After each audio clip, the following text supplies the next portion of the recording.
Andrew from Sachs, and welcome to video number 4 in the 6 video sequence about why people leave their jobs. In the videos to date, we've dealt with issues like how to measure staff turnover and what is an acceptable staff turnover rate.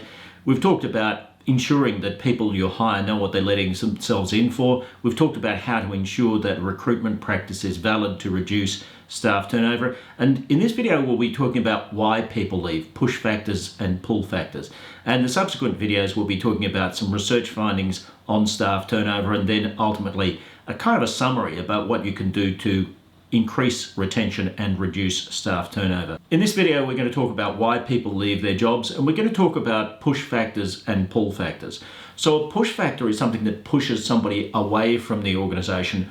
A pull factor is something that pulls people away from the organization, something that's so tempting that they can't turn the opportunity down. Push factors, here are some examples.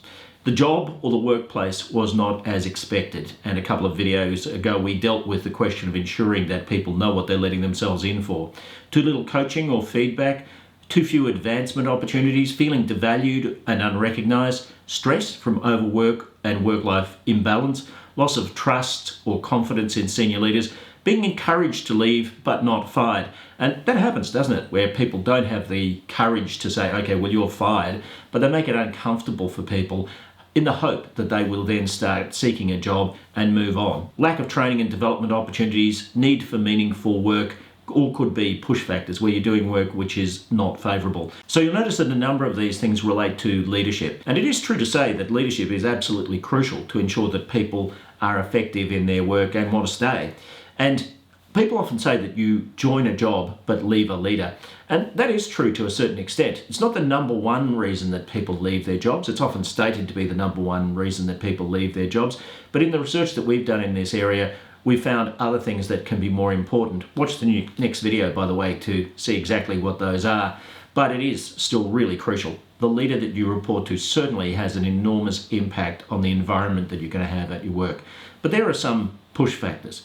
And then there are pull factors. So examples of pull factors, well, they get paid more. And by the way, many organizations have concluded that they pay too little because so many people say that they left to get a better paying job. Often people say they left to get a better paying job purely and simply because it's kind of not insulting to the previous organization. If you hated your boss, it's much easier to say, well, I got a better paying job, which is kind of hard to refute. It's like an objective third-party reason.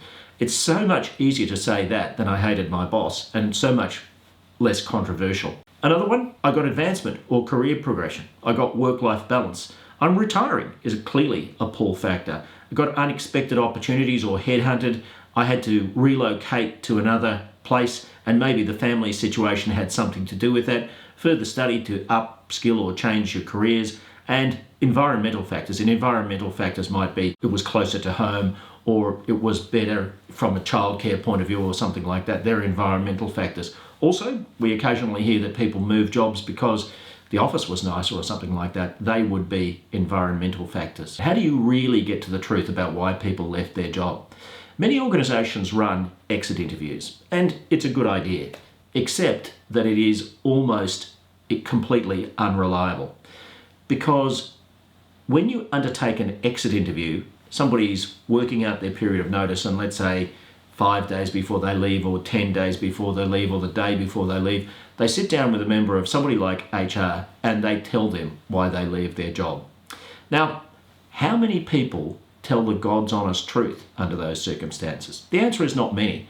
And there are a bunch of reasons for this. One, they don't want to burn bridges. By the way, it can also be that they're really angry, and so they say a lot of negative things, which would be far better if they'd had the chance to calm down. In other words, you'd get more truthful answers if they'd had a chance to let off steam and then tell you the truth later on. Now, we know that exit surveys or exit interviews are not very accurate because we often undertake for clients a process called a post-exit interview. And a post-exit interview is where a third party, like Sachs, goes to the people who've left the organisation and you ask them, why did you leave your organisation? And then you can compare the exit interview results with the post-exit interview results.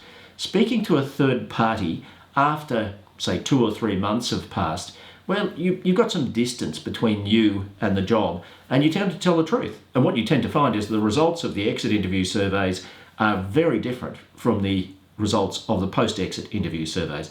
Not always for the worst either. I mean, it's not like it's always, I just hated this place and these people were evil to me and those kinds of things. It's just more truthful. So it's really worthwhile considering undertaking post-exit interviews, because you will find out more accurately why people are leaving your jobs. Now, if that's the case, of course, you've got an opportunity to remediate accurately. But I've seen many organisations get, as I said earlier, let's say we don't pay enough, and so they start increasing their salary, and guess what? Doesn't make any difference to the level of staff turnover. Dollars do not really affect staff turnover unless people really feel that they're being paid unjustly. They're being paid markedly less than what should be the case for a comparable job in other organisations. Injustice when it comes to dollars will drive staff turnover, but there are other matters that matter much more. So that explains the post-exit interview survey process and push and pull factors. The next video is all about research findings about staff turnover. So we'll tell you some of the things that have been calculated by way of the cost of staff turnover, but as well as that, we'll be giving you some results from a big study that SACS undertook about 4 or 5 years ago, where we measured the reasons people left their last job. Sample size of over 2,000. Click on the links below this video to join us for the rest of the sequence.